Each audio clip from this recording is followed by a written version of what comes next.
Assalamualaikum warahmatullahi wabarakatuh. Perkenalkan, nama saya Zakir Muhammad Alfarid dengan NPM E1J024100 dari program studi Agroekoteknologi. Di sini saya akan menjelaskan proyek metode morfologi tanaman tahun 2025. Di sini saya mendapatkan tanaman tomat dengan nama latin Solanum lycopersicum yang termasuk dalam famili Solanaceae. Di sini saya mendapatkan dosen pengampu Profesor Dr. Insinyur Dwi Wahyuni Ganevianti MS. Baik, di sini saya akan jelaskan morfologi akar. Tanaman tomat Solanum lycopersicum memiliki struktur morfologi yang khas pada setiap bagian tubuhnya. Di sini saya akan menjelaskan jenis akar. Tanaman tomat memiliki sistem akar serabut atau yang bisa disebut fibrous root system.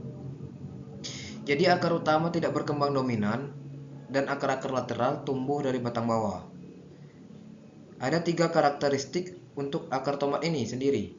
Yang pertama, akar tomat berfungsi untuk menyerap air dan nutrisi dari dalam tanah. Yang kedua, akar tomat juga membantu untuk menstabilkan tanaman dari dalam tanah.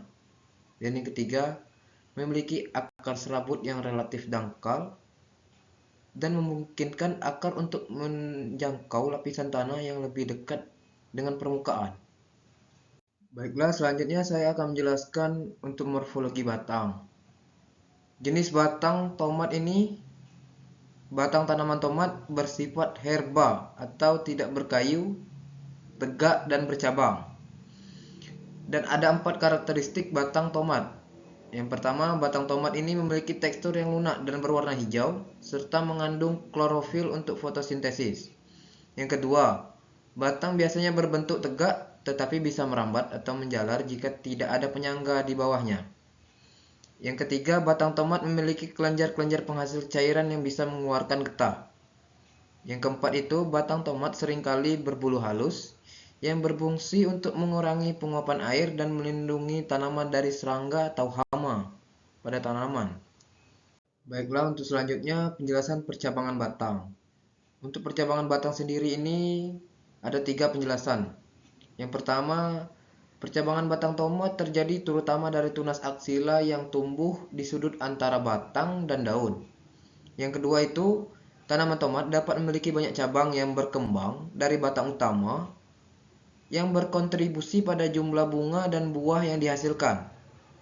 Yang ketiga, pemangkasan dan penyangga diperlukan untuk mendukung pertumbuhan optimal tanaman tomat dan mencegah kerusakan akibat percabangan yang berlebihan pada tanaman ini. Baiklah, untuk penjelasan selanjutnya morfologi daun. Jenis daun tomat. Daun tanaman tomat tergolong dalam daun majemuk yang terdiri dari beberapa anak daun. Dan ada 4 karakteristik daun tomat. Yang pertama, daun tomat berbentuk menyirip atau pinnate dengan beberapa helai daun yang tersusun secara bergantian. Yang kedua, daun tomat memiliki warna hijau yang mengandung banyak klorofil untuk proses fotosintesis. Yang ketiga, permukaan daun tomat biasanya kasar, berbulu halus, dan memiliki tangkai daun yang panjang. Yang keempat, daun tomat mengeluarkan bau khas ketika diremas yang berfungsi untuk mengusir hama pada tanaman ini. Ya, baik, untuk selanjutnya penjelasan morfologi bunga.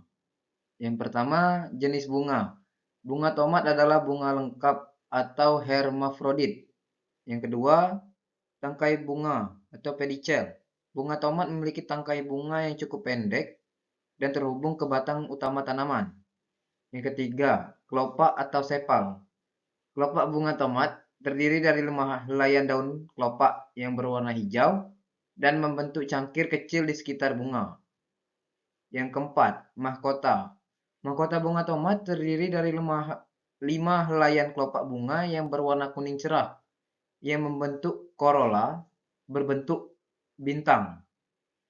Yang kelima, benang sari atau stamen. Bunga tomat memiliki benang sari yang terdiri dari 5 helaian benang sari. Setiap benang sari memiliki dada sari atau anter yang menghasilkan butir sari atau polen. Nah, yang keenam, putik atau pistil. Putik bunga tomat terdiri dari 3 bagian utama. Yang pertama stigma, yang kedua stilus, dan yang ketiga ovarium. Untuk yang ketujuh, perbungaan dan penyerbukan. Perbungaan bunga tomat terbentuk dalam bentuk malai atau racemos, yaitu bunga muncul bertahap dari bawah ke atas pada tangkai bunga. Jadi bunga tomat merupakan bunga hermafrodit, yang berarti memiliki alat kelamin jantan dan alat kelamin betina dalam satu bunga. Meskipun demikian, bunga tomat juga membutuhkan penyerbukan untuk berkembang menjadi bakal buah. Yang kedelapan, proses pembuahan. Setelah penyerbukan, yaitu ketika butir sari dan benang sari mencapai stigma pada putik, sel sperma yang terkandung dalam butir sari membuahi sel telur, ovum, di dalam ovarium. Proses ini menghasilkan biji dan memicu perkembangan ovarium menjadi buah tomat. Baiklah, untuk penjelasan selanjutnya, morfologi buah. Jenis buah. Buah tomat termasuk dalam kategori buah beri atau buah yang berdaging. Penjelasannya, yang pertama, buah tomat berbentuk bulat atau sedikit pipih dengan kulit yang tipis dan daging buah yang berair. Yang kedua, untuk warna buah tomat bisa bervariasi, tergantung pada varietasnya. Mulai dari ada yang hijau, kuning, merah, hingga sampai oranye saat matang. Yang ketiga itu, di dalam buah terdapat banyak biji kecil yang terbungkus dalam gel yang berfungsi untuk menjaga kelembapan dan mendukung perkecambahan biji. Yang keempat itu, daging buah tomat mengandung banyak air dan memiliki rasa yang manis atau asam, tergantung pada varietas buah tomatnya sendiri. Baiklah, untuk selanjutnya ini penjelasan morfologi biji tomat. Penjelasan karakteristik biji tomat. Yang pertama, biji tomat berbentuk pipih dan bulat dengan permukaan yang halus. Yang kedua, biji tomat memiliki kulit biji atau testa yang berfungsi melindungi bagian dalam biji yang terdiri dari embrio dan endosperma. Yang ketiga, biji tomat terkandung di dalam daging buah dalam jumlah yang banyak, biasanya sekitar 100-300 biji per buah. Saat biji tomat berkecambah, bagian dari biji ini akan tumbuh menjadi akar, batang, dan daun tanaman baru. Baiklah, selanjutnya penjelasan morfologi organa metamorfa dan organa aksesoria. Untuk penjelasan organa metamorfa.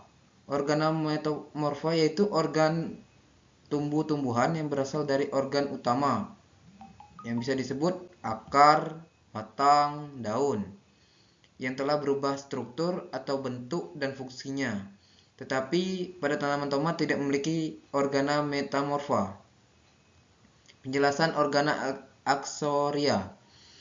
Organa aksesoria merupakan organ tumbuh-tumbuhan berupa alat-alat tumbuhan pada permukaan, seperti batang, cabang, dahan, ranting, dan daun, berupa tonjol-tonjolan dan tidak dianggap seperti bagian dari batang, cabang, dahan, ranting, dan daun tersebut. Tidak memiliki organa aksesoria. Baiklah, untuk penjelasan yang terakhir, penjelasan manfaat. Manfaat dalam mempelajari morfologi tomat. Banyak manfaat kita dalam mempelajari morfologi tomat ini sendiri. Di antaranya, pemahaman pertumbuhan dan perkembangan tanamannya sendiri. Yang kedua, pengelolaan budidaya tomat yang lebih efisien. Yang ketiga, peningkatan hasil produksi. Yang keempat, penanggulangan penyakit dan hama. Yang kelima, pemuliaan tanaman. Dengan pelajari morfologi tomat ini, kita dapat membuat keputusan yang lebih tepat dalam bidang pertanian dan mendapatkan hasil yang lebih optimal. Sekian dari saya untuk penjelasan morfologi tanaman tomat. Apabila ada kata yang salah, mohon dimaafkan. Wassalamualaikum warahmatullahi wabarakatuh.